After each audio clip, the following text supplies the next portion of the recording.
So some of these I'm sure you've heard of, but in case these are new, I'm just going to kind of briefly talk about each of them so that you have an idea of what that might mean so that you could use them. 2 pluses and a minus are, let me back up. A lot of these I got from books written for English teachers who grade stacks and stacks and stacks of essays and that sort of thing pretty frequently. And so we have to find a way to live to, see our families. And so 2 pluses and a minus is one idea from Kelly Gallagher, who writes, he's a high school English teacher and he writes for other high school English teachers, but his suggestion was instead of correcting everything that you see on the paper, give the kids, here's 2 positive things that you did and here's 1 thing that you need to correct.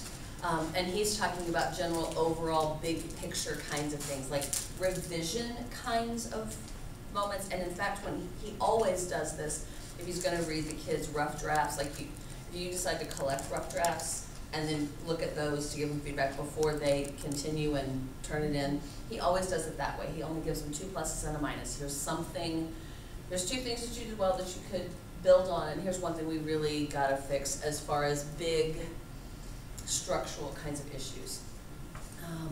Grammar-wise, he always only corrects the first 10 grammar mistakes, period. And I have started doing that as well. The reasoning behind that is kids can't process more than about 10 mistakes anyway. That probably in those first 10 mistakes, they're going to make those same types of mistakes from there on. And if you just correct the first 10, so what he does is he corrects the first 10 and then says, okay, look at those 10 mistakes and let's figure out what pattern they're following and see if you can follow that pattern and fix your own mistakes through the rest of it so that the teacher hasn't fixed all of those mechanic things. And then he doesn't do this, but the way I figure out how to grade from that is if your first 10 mistakes are in your first paragraph. On the rubric, lots of times one of the scoring things on the rubric says conventions at the bottom or mechanics kinds of things is one of your lines. So if you can get through the whole paper and there are only 10 mistakes, you get an A in that column on the rubric, like that might be a 4. If you can get through the first half, that's a B. So I kind of look at it like that. If you're in the first paragraph and you've got 10 mistakes, then that's in that sort of 1 kind of category. So that's how I kind of think about it. It's a way for the kids to know I'm only going to correct 10, and then you're not drowning in grammar. I know that that's something that my peers in other subject areas are saying. I don't always know what to correct and how to correct and all of that. So maybe that first 10 idea might be more manageable.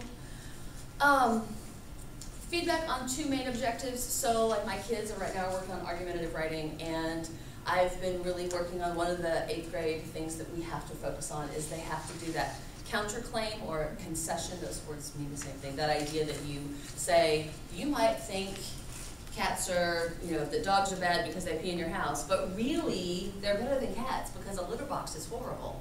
That idea of pointing out a flaw, and so that's the one that I'm really giving them feedback on. They know how to structure an essay.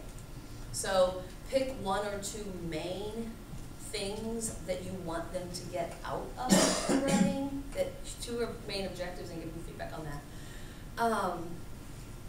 Use a rubric so you can circle instead of write. Might be a way, although we've had this discussion about making a rubric that really says everything you want it to say sometime. I figure with grading, you're going to put your time in at the beginning or the end. It takes a really long time to write really good multiple choice questions, but it doesn't take near as long to grade them. It takes a really long time to create a really good rubric, but it doesn't take as long to grade them. So it's kind of, are you going to put your time in at the beginning or the end there? So that might be one way to do it. And then sometimes when it's just really quick, I give the kids a plus, a check, or a minus. Couldn't find a check. I looked and I thought, I was like, forget it. I can write this word out. I've looked long enough. If anybody knows how to find it, I would love it if you would teach me that. Anyway, so my kids are used to that kind of feedback, like, okay, so turn in your introductions, and I'm just going to give you a plus, a check, or a minus, so that you have an idea of where you're at and what you need to work on. Those might be written kinds of feedback. I'm going to ask you to talk to a neighbor and see if you can fill in some of these empty spaces at the bottom of other written kinds of feedback you might be able to give to kids.